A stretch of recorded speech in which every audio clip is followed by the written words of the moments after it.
We will call this meeting of the Assembly Lands, Housing and Economic Development Committee to order on May 4th. It is 5 p.m. Mr. Kelly, would you read the land acknowledgement for me? I'd be happy to. We would like to acknowledge that the city and borough of Juneau is on Tlingit land and wish to honor the indigenous peoples of this land. For more than 10,000 years, Alaska Native people have been and continue to be integral to the well-being of our community. We are grateful to be in this place, a part of this community, and to honor the culture, traditions, and resilience of the Tlingit people. Gunischish. Sheesh. Mr. Blydorn, would you note the roll, please? So noted. Have all members in chambers. Moving on to approval of the agenda. Mr. Blydorn, you had a change? Thank you, Madam Chair. I'll note that we have Paulette Shermer online, who is the Parks and Rec Advisory Committee liaison. And then I'll add that we have a red photo item from Assembly Member Steininger related to topic number 2 under F. And then also I just want to take a moment to introduce Greg Morris, who's the new Deputy Land Manager for the City and Borough of Juneau. He comes to us with over 7 years experience at the Assessor's Office, where he worked up the ranks. His last position there was Commercial Appraiser. We've already found his background and education and knowledge very useful, especially now when we talk about things like the value of this building, the value of Mount Jumbo Gym, and the value of the museum. So he's already been a world of help for me, and I just wanted to introduce you to him so that way in the future, when you have memos and research and packet material from him, you have a name with the face. So welcome, Greg. And that's all I have under addenda changes. Thank you, Mr. Blydorn. And I'm not seeing any from the committee, so we'll call this agenda approved. Moving on to our minutes, we have the April 13th draft minutes in the packet. Any changes to the minutes or objections? Seeing none, those are accepted as presented, which brings us finally to our agenda topics for today.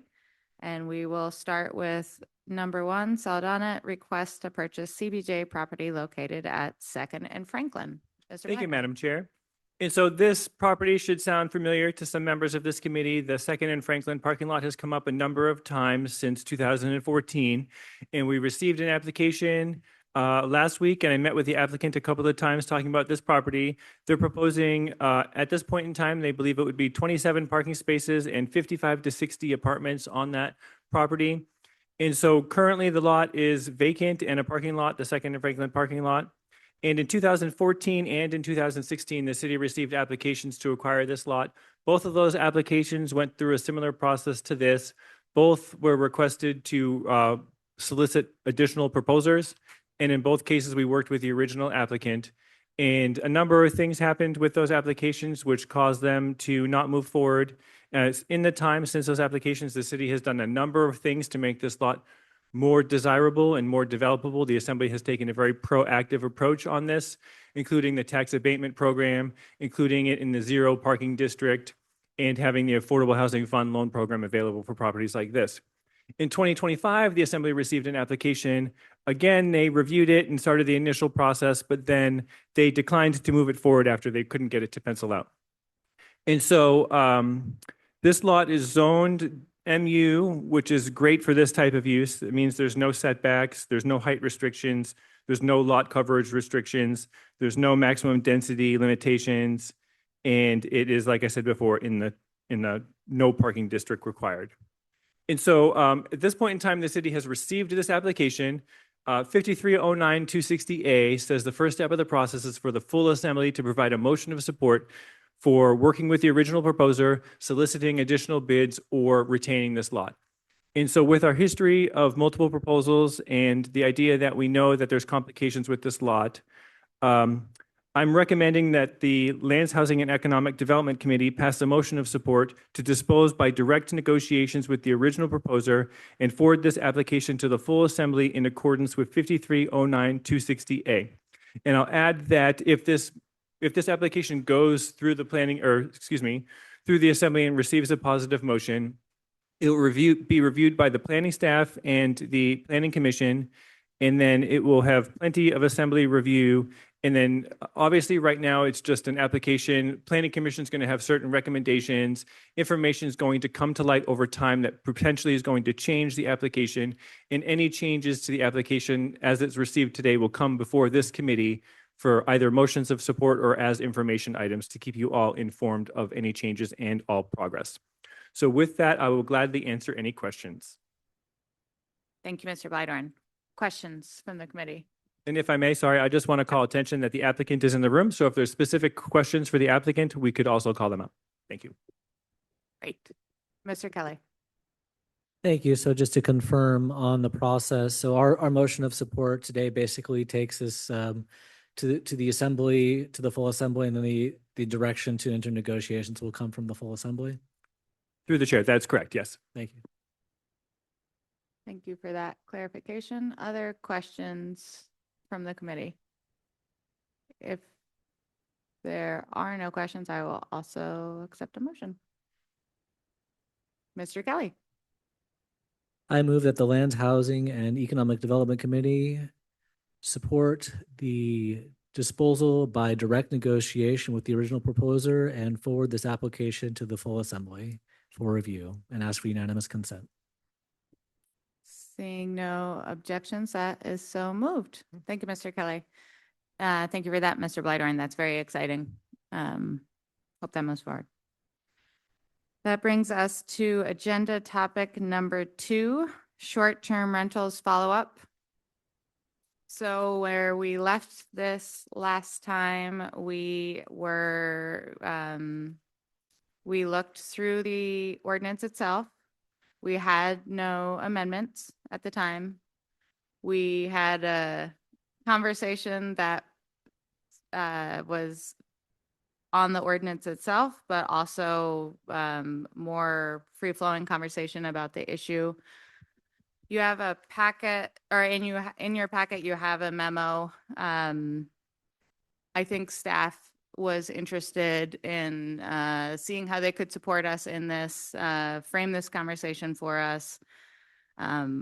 Obviously, as we've talked about this here at committee, there's been a lot of work on this in the past, and sometimes then when we're kind of starting over in the process, that can make it a less clear process, I guess, when we don't have as a clear problem statement that this current body has worked to outline and is working to solve the problem. So the memo to the committee in your packet that has my name on it is a result of a conversation with Deputy Manager Barr and have had conversations with Manager Custer, who is in the room here. I imagine if people have implementation questions, she would be able to help us with those. We have 2 amendments in our packet.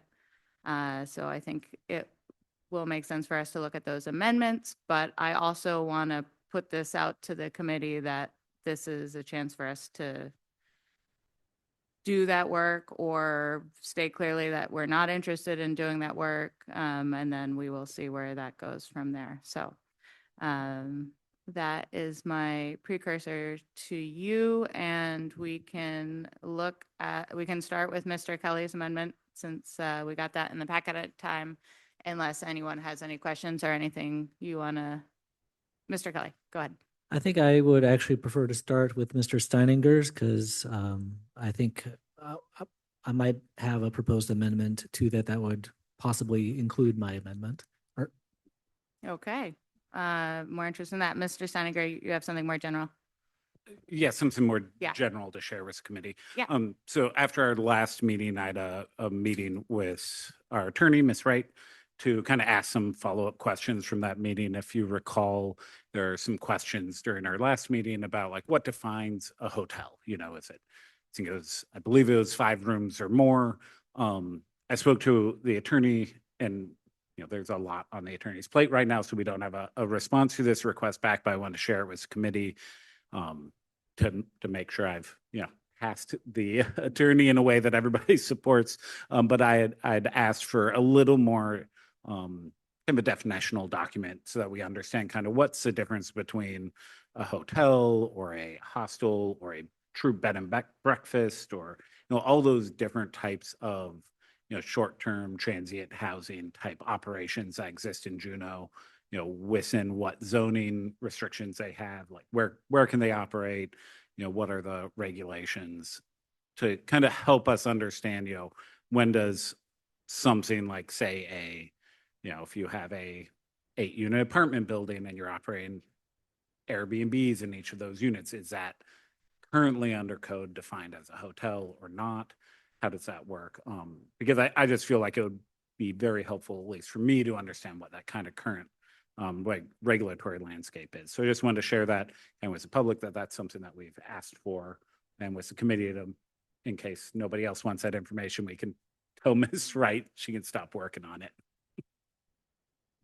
Thank you for that, Mr. Steiniger, and thank you for kind of bringing that to the top of my attention, because we did, I think that was lacking in my summary last time.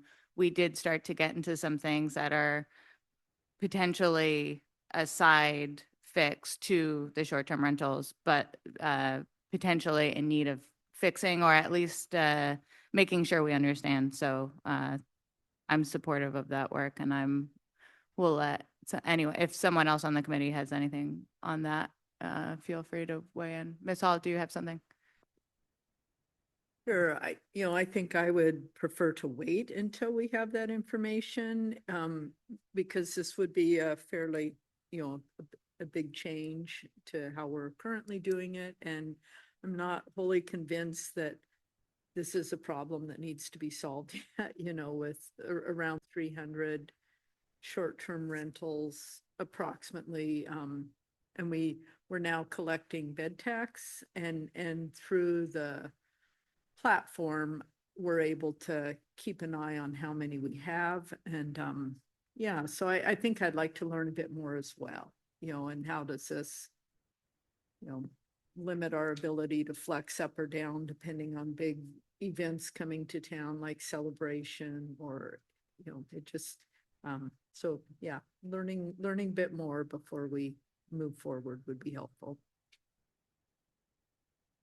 Okay, thank you for that, Ms. Hall. And so is that, I don't want to put words in your mouth. So I think the document Mr. Steiniger is talking about is pretty specific to the differences between hotels, short-term rentals, hostels, Airbnbs, and the definitions of when something looks like this is how, Yeah. the part of our code that applies to it.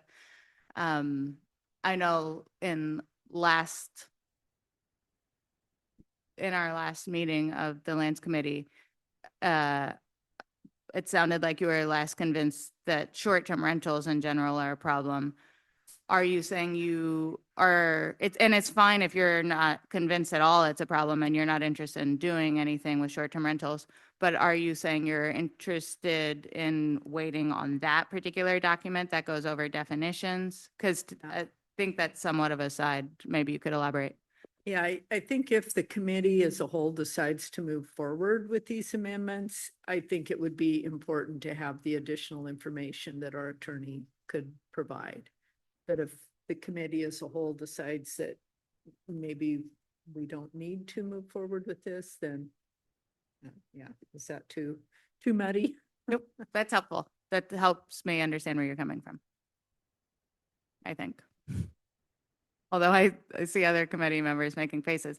Maybe the best, not bad faces, just I want to make sure we're all on a page. Maybe a little bit before, and then we can jump into Mr. Steiniger's amendment. Mr. Steiniger, did you have something? Go ahead. Maybe a clarifying question is, Ms. Hall, are you saying wait to take action on, maybe have the discussion on the amendments that Mr. Kelly and I have put together, but wait to take any final action on this, on moving the ordinance out of this committee until we get that additional information? Is that, okay, yeah, and that makes sense. Okay, so I think we're all on a page, and we'll look at these amendments, at least conceptually, today and potentially see where we're at. Mr. Steiniger, Mr. Kelly, I think would rather start with yours. We have that as a red folder item. Right, thank you. Well, I will move the first amendment in my package. I actually have three, one of which I think is kind of been mooted by the change in the ordinance that we're actually looking at here. So the first one is the larger of the three on the front of the page, under the title Registration and Permit Required. So I'll move that amendment and ask for unanimous consent and can speak to it if you'd like me to. Yes, thank you. Why don't you go ahead and speak to it first, since these are red folder items. So the intent of this amendment is to establish a fee for short-term rentals. There's kind of three different, I guess, categories of short-term rentals that are contemplated here in this amendment. The first are short-term rentals that are owner-occupied as somebody's primary residence. And for those, this amendment would apply no fee at all for owner-occupied short-term rentals. So thinking, people that just need to rent out that room in order to make their mortgage work, things like that, effectively, allowing them, they would still have to apply for a permit and all of those things, but there'd be no fee associated with it.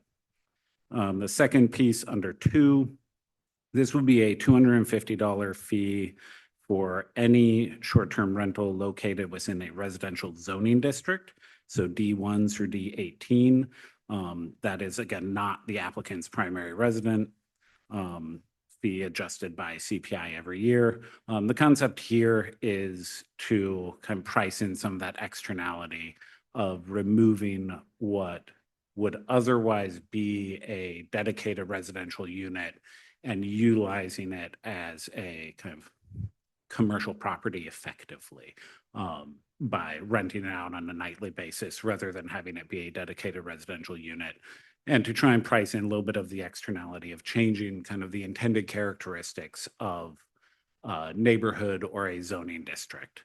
So trying to, whether you can look at that either as, pricing that in to allow us to spend money on other, housing programs, or pricing that in to try and discourage the use of traditionally residential neighborhoods for commercial purposes of transient housing. The third is a graduated fee for non-owner occupied short-term rental units owned by an individual or entity in any zoning district. So again, this is in addition to the fee under 2. And so this is graduated. And one of the things that came up in some conversations that I had about this is, and you'll see in one of my later amendments, I'm seeking to not include any upper limit on the number of units an individual can own and operate. But what this would do by graduating it is kind of encourage more or discourage large holdings of a lot of short-term rental units, trying to work towards that public policy of, ensuring that our housing units that are intended for housing remain as housing and aren't going under, single ownership of one individual or something along those lines. Or if they do, at least seeing a, financial benefit to the city, which we could use for programs that could mitigate the impact on the availability of housing in Juneau. And in the conversations, some of the conversations that I had, this seemed like a more palatable way to work towards that end goal than a hard cap. It also would avoid kind of some of the other issues that come with a hard cap of what you do about people that currently have many short-term rentals in Juneau. This would allow them to continue operating as they are, but they would simply have to, pay a fee that would address some of the issues that we confront in availability of housing here in Juneau. And again, fees adjusted by CPI. Thank you. Okay, thank you for that, Mr. Steiniger. Because we are kind of doing this I'll say semi conceptually, I will be if people want to chime in with discussion, that's okay too. Yep, go ahead. Sorry, just to add one more thing, because I forgot to mention, the fee amounts that I put in here, I based kind of on Googling around to see what other jurisdictions around the country have and kind of highs and lows that I was able to find, but they're not, I wouldn't call them precise or scientific. So if we as body feel like a different amount or level or tiers make more sense, it's really kind of trying to put that, the concept of the tiering and of the graduated fee on the table as opposed to being kind of married to any of these dollar amounts. So I just wanted to put that out there as well. Thank you for that. I'm sure that answers some questions. Oh, go ahead, Ms. Hall. So are we in the discussion mode or questions for the Yeah, maker of the amendment? Absolutely. So with number one, no fee is due for a short-term rental, which is also the applicant's primary resident. What if the primary resident, they wanted to rent out all but, maybe 3 or 4 rooms? Would we, how would that work? Are we just assuming that the primary, the applicant's primary resident would only have one additional unit, or, I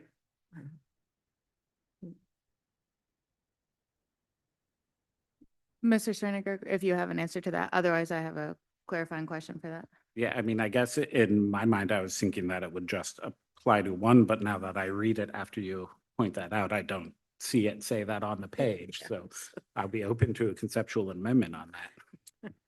And also probably staff will hate me for saying, introducing the idea of conceptual amendment, which I know we don't do, and I know that's bad practice as a clerk walks out of the room. Ms. Hall, I have a question on your question, but will help me track this conversation. The way I read this is somebody's got a house and maybe they're renting a room in their house, or they've got a duplex and they own the whole thing and they're renting the other half of it. So in my mind, primary residence would only be able to rent one thing. So could you clarify what you mean by 2 or 3 or 4? Yeah, say you have a 4-bedroom home, you're living in, you're using 1 bedroom, you decide to short-term rental the other 3 bedrooms. So maybe, this may need to be amended to take into consideration someone might want to have more than 1 unit. Or are we considering, anyway, that. Okay. Mr. Kelly, go ahead. I guess I would wonder if that really needs to be amended. If somebody wants to rent out, I mean, I think it would be kind of the same thing as renting out the other half of somebody's house. If somebody's comfortable having multiple rooms in their own home, I'm not sure that we need to overly burdened with regulating what people are doing in their own homes. Like, I think it's important to keep focused on whatever our goals are. And I think somebody renting out multiple rooms in their own home is not going to affect housing greatly unless like all of those rooms would also be long-term rentals. So I think I'm not inclined to believe that we really need to amend that. I think that still kind of meets the goals of what we're trying to accomplish. Thanks for that, Mr. Kelly. And I'll chime back in. Mr. Kelly's comments, I think, matches where I'm thinking is if we're positive about someone renting out something that they themselves live in and therefore it's being used for year-round housing, then however they want to split that up is either way is okay with me. So I'm not interested in maybe they'll do it as 1 bedroom. Maybe their house is neatly split and they're trying to pitch it as, almost a whole unit, but not, accurately. So I have no qualm, I guess, with this. I may have some qualms with or at least with I of the First Amendment. Does anyone, Mr. Kelly, you had said that you had potentially a change to this. Do you want to chime in on that? Sure. I think that my amendment, which is in the packet, might still be relevant to this. I was thinking of something that was a little bit more simple, something I thought would maybe just encourage people to have more longer term. Um, and I thought that perhaps if a unit is occupied for a good part of a year, so 280 days, I think like, it would obviously be easier if to do that as just long-term renting, but people don't necessarily have to. Like maybe somebody would, maybe somebody could have tourist workers in the summer, legislative workers in the winter, and then like each of those I kind of estimated out to be like 17, 18 weeks, and then you need another 4 to 6 weeks to fill in order to meet that quota. And this way, like our issue is that we are still having a unit that is occupied most of the year. It's still allowing for like longer term visitors. So my idea is not nearly as thorough as Mr. Steininger's. And so I was thinking that a way to encourage but not require more longer term housing might be to actually waive the fee if a unit is occupied for the good part of a year. And so I think I can incorporate my concept into Mr. Steininger's amendment, especially since I like the part about it, no fee at all for somebody's primary residence. So I think I will move that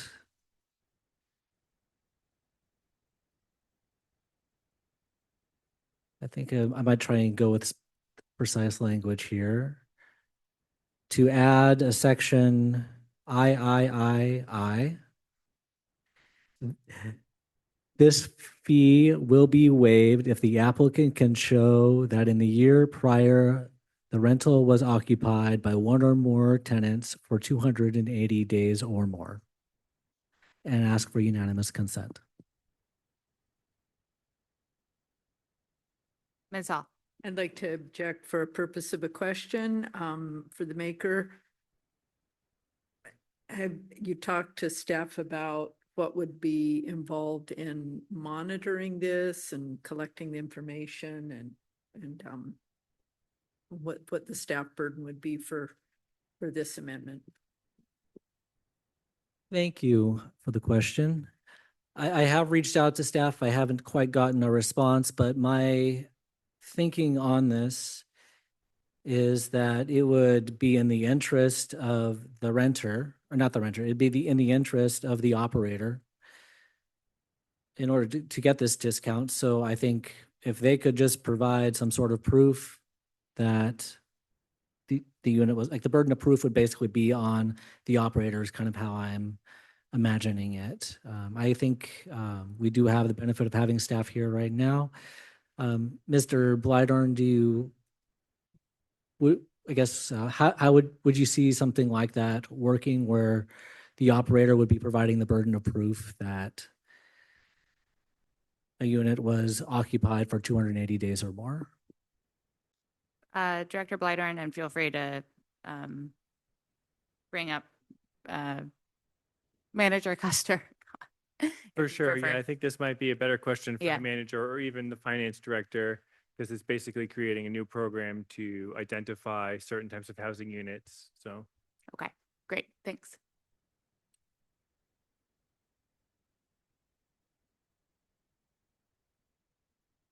Let me see, just so that I understand, the question is on Assembly Members Kelly's amendment for documenting the residency of being, that 280 day, is it 280-day residency, and how difficult would that be?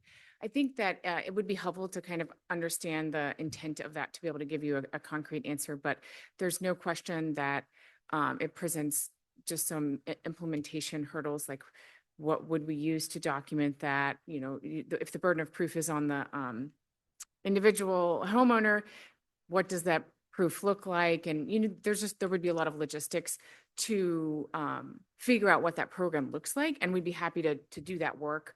But without kind of fully understanding those logistics, I think it's difficult to give you like a level of difficulty, but certainly the more you deviate from standard, you know, documentation, the more difficult implementing those types of programs is.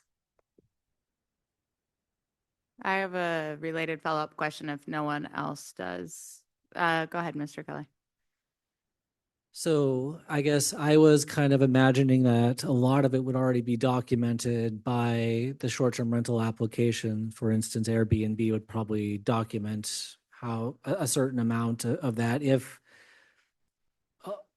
let's say most of the rental was arranged through them. In the instance where it's not, I'm imagining that it would be, you know, there's when you charge rent to somebody, I mean, there's probably like billings, invoices, you know, checks received, maybe lease agreements or something like that. I guess like if we relied mostly on the short-term rental application itself, if we also allowed for invoices, lease agreements, would something like that be overly burdensome for staff? Manager Kester. Yeah, I think really what it comes down to is we would be more likely to give the homeowner the benefit of the doubt in kind of that documentation that they provide. So we constantly come up against these types of things, right, when we're asking people to like document, and unless we have a very clear rule that like you have to bring in X, it really is the homeowner really would, in this instance, or the business owner probably get the benefit of the doubt. Now we're talking about what, 300 rentals, and obviously not all of those would be doing this. So let's say it's like 100 applications a year. When are those applications done? When are they reviewed? But I suspect it would be one of those things that like is difficult to enforce. And then if an applicant makes the effort of providing some of that documentation, especially if you're like allowing for, you know, lease, allowing for all of these things, that you know, they would probably meet those qualifications without having developed the program. And thank you for that, Ms. Kester. I'll ask a more general, and I think you've already hit on it without, or in part by talking about this specific thing. How would we document it? How would staff enforce that? I think possibly also at the heart of Ms. Hall's question, because we didn't have someone last time to talk too much about the policy implementation of any of those. Right now, there's no fee for registering a short-term rental. So it's going to be a somewhat significant, I shouldn't guess that it's going to be a somewhat significant staff burden. But basically for any changes we make to this, right now, the way those are handled, anybody can register, but we don't charge anything. Is that accurate to say that it's on the lighter touch side of things for staff? Yes. Okay. So I think what you're saying is we would be able to recover those costs through our application fee. Is that? No. Oh, okay. No, I think Ms. Hall's concern potentially is that various parts of what we could do could have a lighter or heavier staff burden. But right now it's pretty light. So almost anything we do is going to have a much higher staff burden because we only have one enforcement officer and anyone can register and there's no cost right now. Thank you. Yes. Okay, thanks. just getting confirmation on that. Okay, so other questions for Mr. Kelly? We have conceptual change in the form of an addition, adding this I, is that right? To the amendment. Yes, it's not conceptual. It's a real moved amendment, and I love that everyone's actually doing a good job of that with our rules. So we have this amendment to the amendment. Are there any other questions or objection for discussion? Otherwise, I'll jump in, but I don't want to skip the committee. Mr. Steininger, do you have anything on this? Yeah, absolutely. So thank you for this, Mr. Kelly. I appreciate the trying to marry the two together with this amendment to the amendment. And I appreciate, I see where you're coming from, that greater use of the house, of the unit for these other needs is preferred. I think for me, that doesn't, I'm going to object to this, because part of it is, even when I do the math on what 280 days is of that, I think it's great. For instance, we know we need legislative housing. It's great if someone's doing a short-term rental. I would much prefer that they're also meeting another need, either through legislative housing or I guess seasonal work happens at the same time. But I know, maybe traveling medical workers, I know people have found the kind of different niches that you can use during the off tourism season. And I think that's to be preferred, but it still doesn't go high enough, which to me would be a year-round resident living in the house. And then I think I appreciate the creativity, but I do think this is actually going to be harder to enforce. And I sort of foreshadowed that I think it's already going to be a lift to get any kind of program created. So for those reasons, I'll object, and we'll see if Mr. Steininger has thoughts now that I'm done. Yeah, I guess I'll keep it kind of brief. I'll object just because I think I see the public policy reason for exempting, owner occupied housing from the fee structure, not necessarily as much exempting seasonally occupied rental housing from the fee structure. And so I guess that's where my objection lies. Okay. So, Mr. Kelly. Thank you. I think everybody's kind of spoken their positions on the record, so we could take a formal vote, or if there's no objection, I could just move to withdraw my vote, my motion. That works just fine. Thank you, Mr. Kelly. Okay, so we're back on Mr. Steininger's. We've kind of gone, we have gone through this a little bit. Are there other questions or discussions on this one? We had talked about the first section, any other questions, objections for discussion? Ms. Hall? Yeah, for the maker of the motion on Mr. Steiniger said that he had done a little research and around the country, these were some sort of different potential how things were being done. I can see in a place, like maybe a ski resort town where everyone is doing that, that might make sense. Was any of your research in similar locations to ours where right now it's not a huge problem that the short-term rentals are creating? So yeah, I guess I'm curious to know if you were like in resort communities or. Mr. Steininger? Yeah, it definitely wasn't to that extent. It was looking at what types of fees do other jurisdictions have, not necessarily going and researching their legislative history on the issues they face. One place I looked at, Miami-Dade, where they have a lot of tourist traffic, but of course their housing stock is a lot different than Juneau's. Certainly a much larger jurisdiction than ours. But I would say that just because we currently have 400, 300 to 400 or so short-term rentals out there, doesn't mean that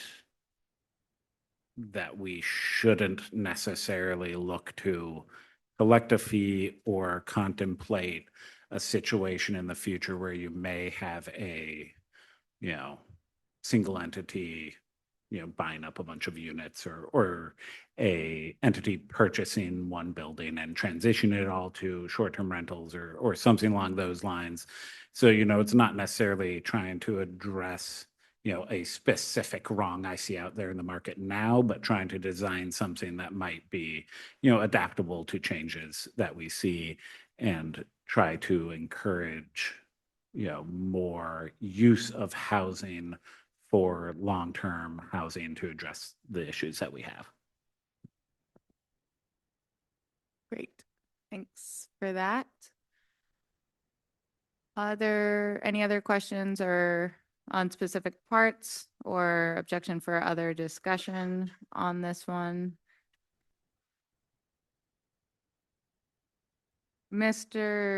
I'll jump in there. Mr. Steininger, I don't have the table of permissible uses in front of me, so I may embarrass myself with my memory of our various zoning districts off the top of my head.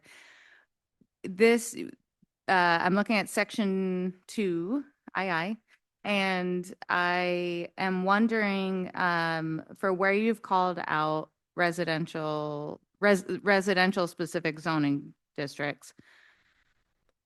I believe we have instances of housing that may not be true, but where something is zoned mixed use, or there are housing units there's overlap with commercial zoning.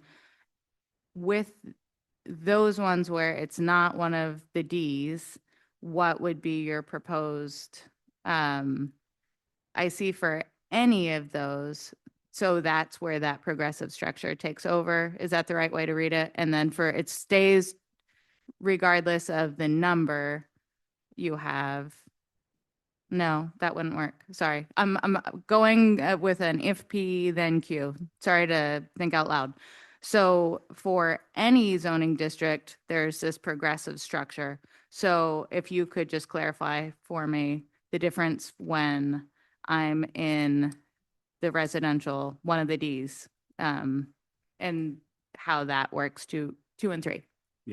Yeah, so 2 and 3 are additive. So if you have, say you own 10 units and you would then apply for the $500 per short-term rental unit, say 5 of those were in, D10 zoning, those 5 will get that $250 additional plus up.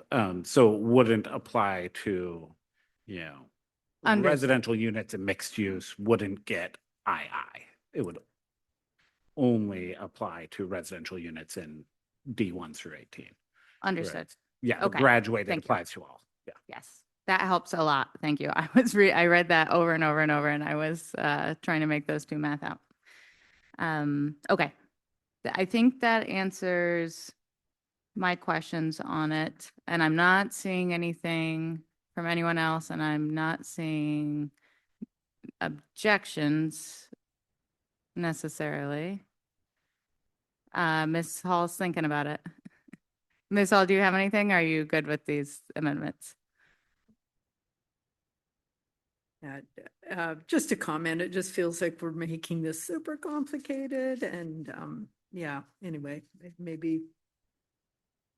Are we ready to move it out of our committee yet, or, yeah? If you don't think we are, object and tell me why. Yeah, well,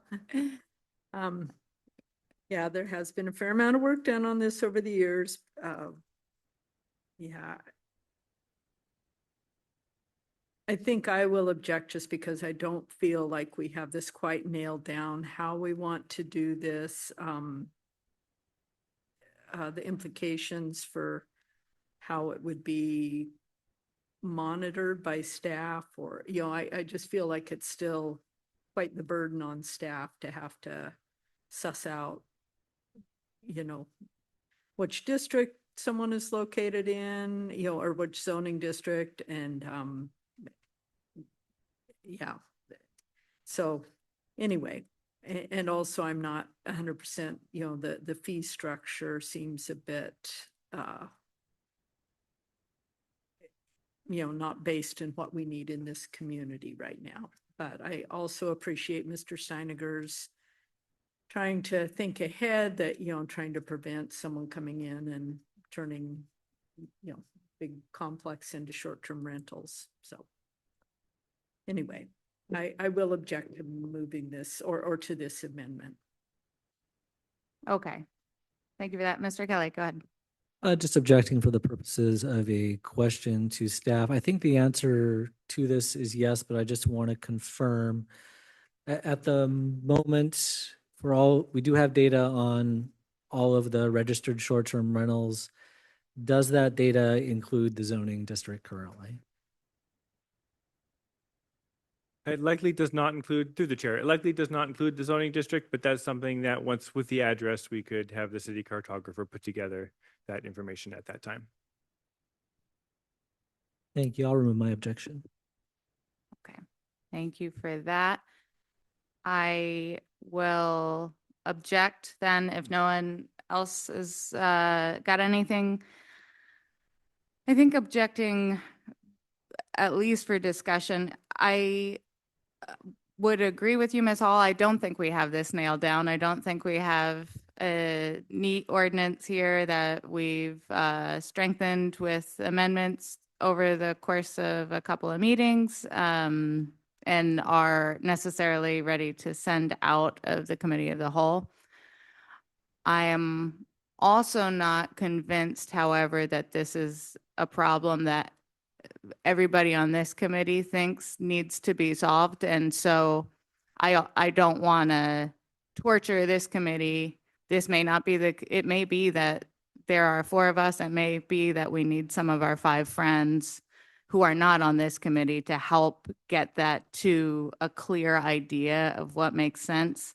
So I will say I appreciate all the thought that went into this thus far, and I appreciate all the work that this committee has done thus far to try to really file down in our brains what we think the fix, if we think there is a fix needed, before trying to bring in the 9 of us. As we know, agenda space on the committee of the whole, the topics that require all of us to make a decision forward on, space on that is a premium. Those meetings are long. There's a lot for us to discuss. So I do appreciate all the work that is there. I am not sure whether this approach is the right approach, but it depends on whether we are trying to limit growth, whether we are trying to take some of the units that are currently short-term rentals and send them back into being year-round dwelling units, or what we have. And I don't think at this point that we have a clear unity around what that is that we're trying to do. So it is less about this particular amendment or this particular ordinance. I just don't think we're necessarily there yet. I will say that having been here for a longer portion of it, that to me, the problem statement is not that hard of a problem statement, knowing that how hard we've been trying to push the rock uphill on housing, and knowing that we have 300 plus units that are not being used as year-round housing, then it becomes like here's this thing that we have potentially control over through the means of regulation. And I'm not saying we would want to shoot holes in the bottom of the boat if we think that those serve a purpose for our community, but it's this area that we have not touched, and it is houses that are already built that people are already staying in, that we have the means, especially if we're not going to have as much funding necessarily to adjust housing, then regulation becomes a better way of potentially moving the needle on housing. So I think I might be looking at this in a slightly different, through a different lens, potentially, than some of you are, which is that I would like to do something that returns some units back to year round. That being said, I may, if no one else has objections, then we may just have this moved positively, so then we'll have an amended ordinance, and then we can talk about whether just to leave it in committee, because I think that was what we discussed at the outset. Mr. Kelly, you put your hand up. Do you have something? Yeah, I appreciate that a lot of us here have talked about goals. I think that Mr. Steininger was talking about a few of the different goals that he was trying to accomplish with this. I think I feel like my goal is similar to yours. I think that at least anecdotally, what we've been told and what I believe the numbers, if we can get a look at them, would support is that we currently have a steady amount of short-term rentals, and that they do serve some amount of purpose, and we are constructing a lot of housing in town. And the reason why I support short-term rental regulation and my goal in doing so is not to return units necessarily, but like all the units that we are building, that is a slow and laborious process that we're trying to go through to solve this problem of housing. And what I want to do is basically keep our hand on growth and make sure that the new housing that we are constructing is not like that we have the levers in place that we're not going to see a lot of those go into short-term rental housing, and then kind of undo all of this hard work that we're working really hard on and that it's taking a really long time to do. So I think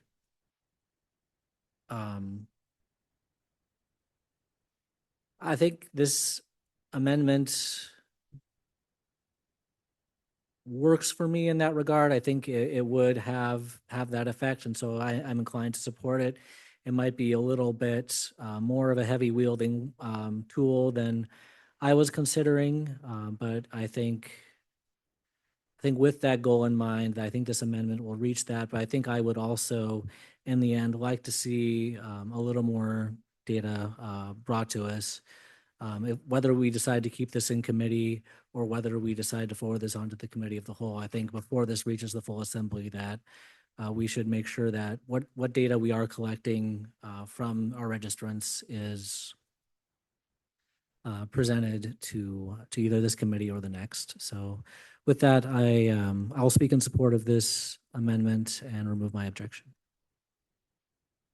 Okay, so we have an amendment and we have an objection. Mr. Blythorn, will you please call roll?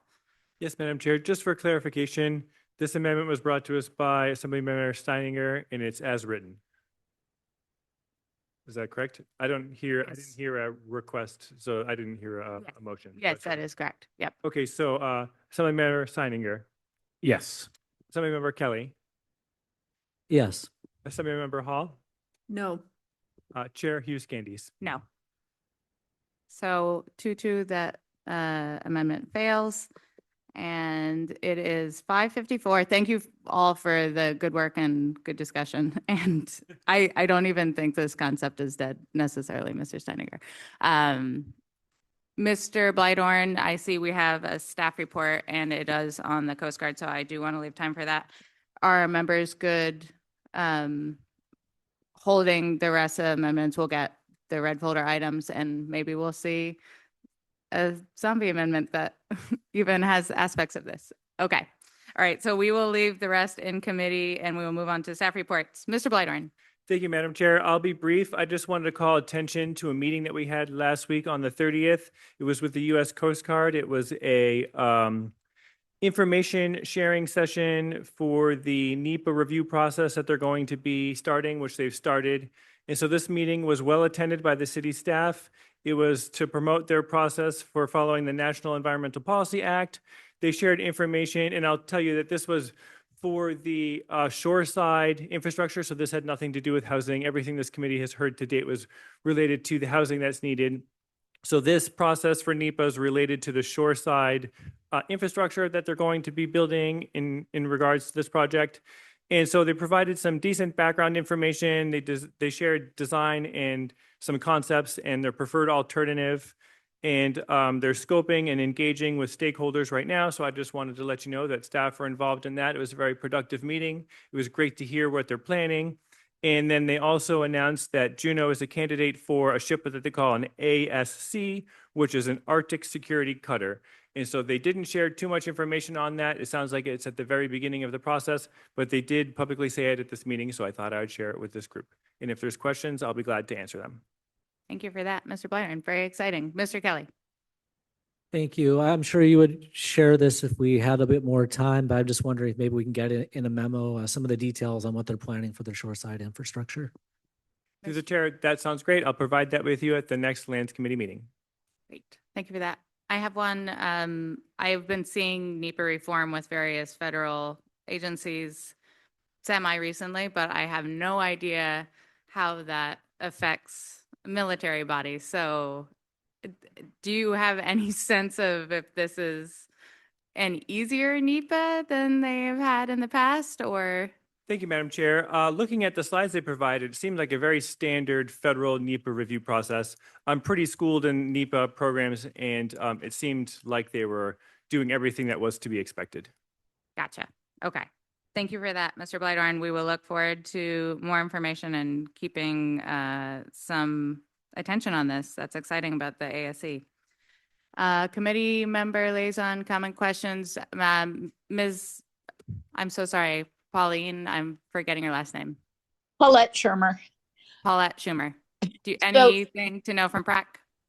We had a meeting and discussed the work orders and what Trail Mix is going to be doing, as well as the budget and the necessary items that may need to go to deliberation for the $2 million shortfall.